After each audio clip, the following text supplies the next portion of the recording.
2,6 millions de nourrissons meurent chaque année dans le monde et les risques de mort prématurée sont toujours aussi alarmants dans les pays pauvres.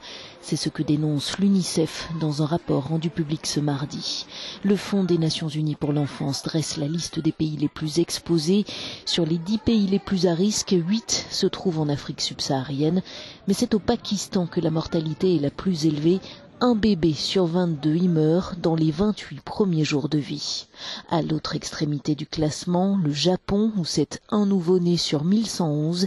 Il est suivi de l'Islande et de Singapour. Outre la précarité et les conflits, la fragilité des institutions et le manque de personnel de santé compétent sont les principales faiblesses dans les pays pauvres.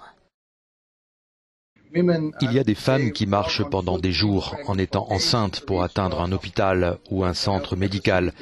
Et si ce service n'a pas bonne réputation ou ne fournit pas les bons soins, elles y réfléchissent à 2 fois et finissent souvent par accoucher à la maison avec une accoucheuse traditionnelle, ce qui n'est pas idéal. La plupart des décès sont dus à des naissances prématurées, des complications durant l'accouchement ou des infections.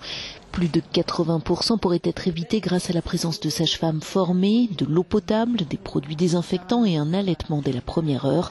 Pour sensibiliser le monde à cette cause, l'UNICEF lance une vaste campagne baptisée « Pour chaque enfant, une chance de vivre ».